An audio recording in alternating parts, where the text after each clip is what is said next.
Bonjour. Dans cette vidéo, nous allons voir ensemble un chapitre de chimie qui est au programme de première spécialité.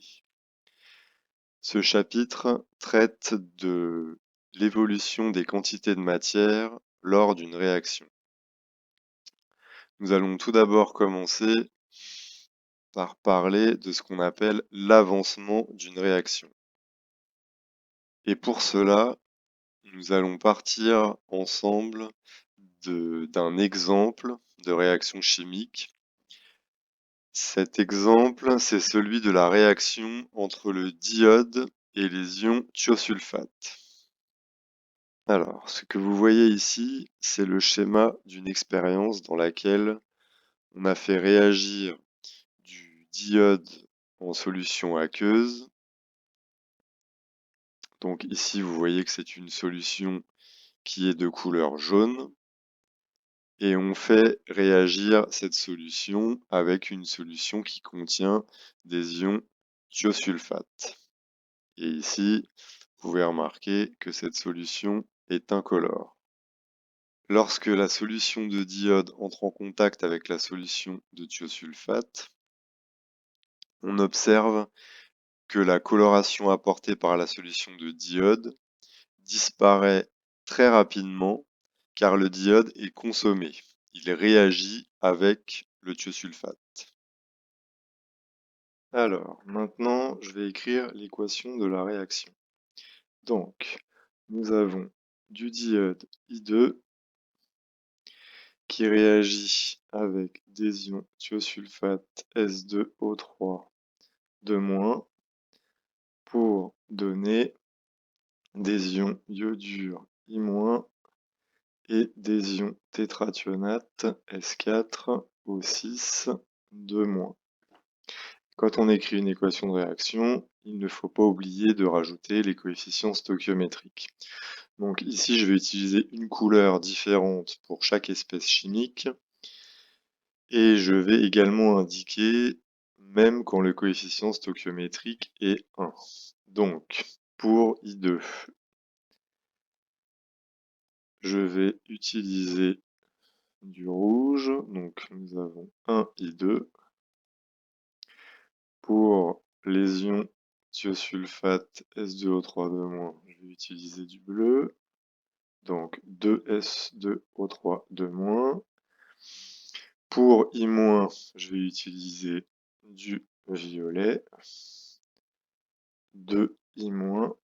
Et pour les ions S4O6 2-, je vais utiliser du vert, donc 1 S4O6 2-.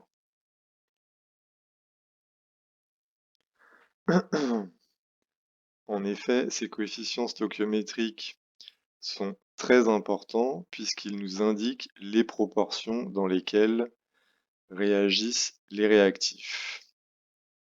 On sait ici que une molécule de I2 réagira toujours avec deux ions thiosulfate S2O3 2- pour former deux ions iodure I- et un ion tétrathionate S4O6 2-. Et donc, comme les réactifs réagissent toujours dans les mêmes proportions, je vais pouvoir, quelles que soient les quantités de réactifs mises en jeu, connaître les proportions dans lesquelles ils réagissent. Donc, par exemple ici, si j'ai une mole de I2, elle va réagir avec 2 moles d'ion thiosulfate pour donner 2 moles d'ion iodure I- et 1 mole d'ion tétrathionate S4O6 2-. Et quelles que soient les quantités, ce sera toujours les mêmes proportions. Donc, si j'ai X mol de I2, elles vont réagir avec 2X mol d'ion thiosulfate pour donner 2X mol d'ion iodure I- et X mol d'ion tétrathionate S4O6 2-. Et donc, ce que l'on appelle l'avancement d'une réaction, c'est cette grandeur notée X qui s'exprime en mol et qui va permettre de décrire l'évolution des quantités de matière des différentes espèces chimiques au cours d'une transformation chimique. Et pour comprendre à quoi sert cette notion d'avancement d'une réaction, nous allons l'utiliser sur un exemple.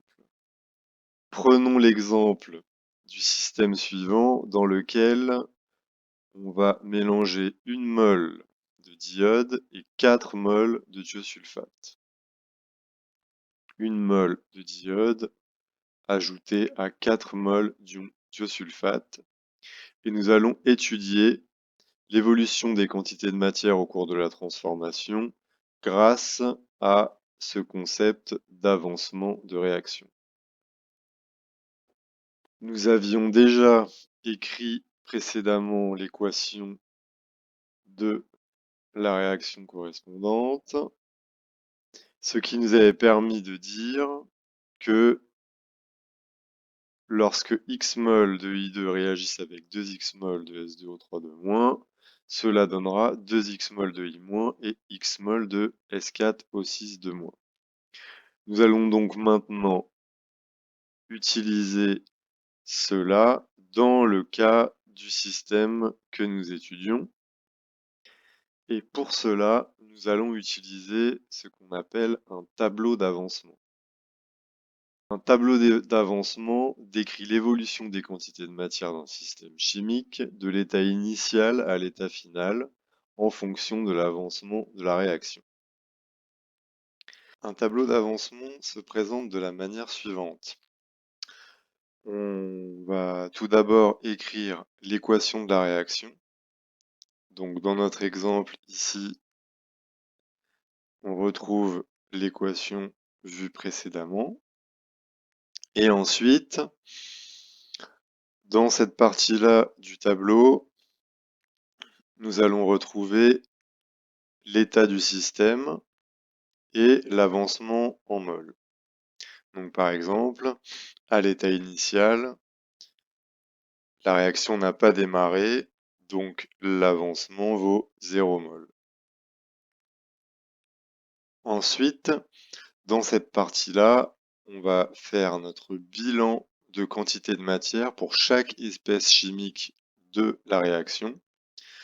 Donc ici, la quantité de mol de diode, la quantité de mol de thiosulfate, la quantité de mol d'ion iodure, la quantité de mol d'ion tétrathionate.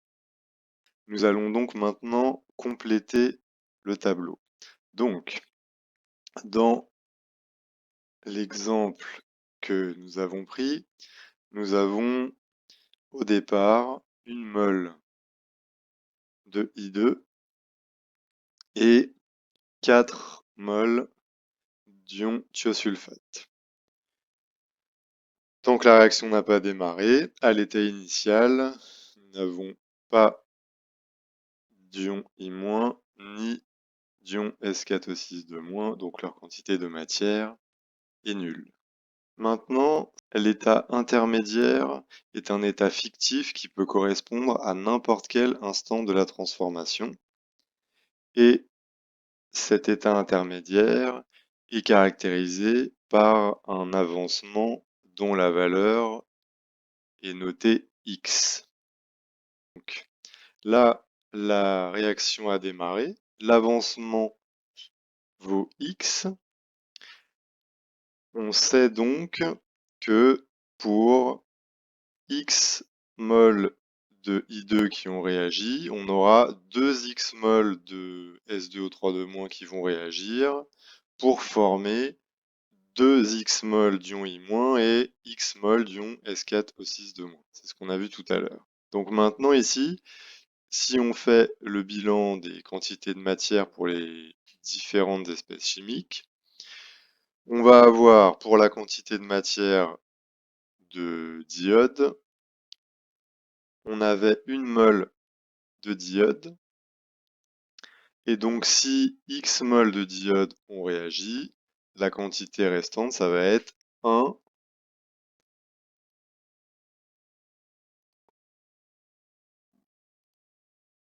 moins X mol de I2. Et pour la quantité d'ion thiosulfate, on avait 4 mols à l'état initial. Et donc, si on a 2 X mols qui ont réagi, il nous reste 4 moins 2 X mol d'ion thiosulfate. Pour la quantité de matière d'ion iodure I-, ici, on avait une quantité de matière qui était nulle et on a formé 2 X mol d'ion I-. Et pour la quantité de matière d'ion tétrathionate S4O6-, même chose, on avait une quantité de matière nulle puisque c'est un produit et on a formé X mol d'ion S4O6-. Et maintenant, on va pouvoir passer à la dernière ligne de ce tableau pour ce qu'on appelle l'état final de la réaction. L'état final de la réaction, c'est lorsque la réaction est terminée. Et cet état, c'est lui qui va nous permettre de calculer les quantités de matière finale du système.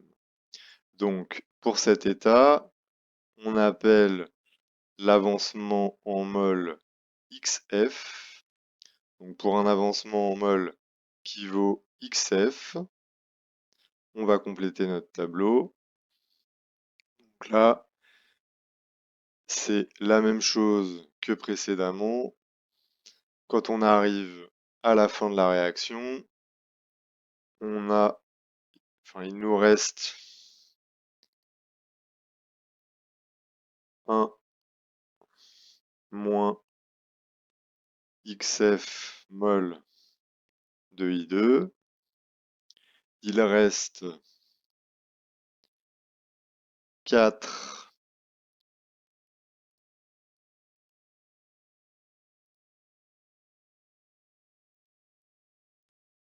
moins 2 XF mol d'ion thiosulfate.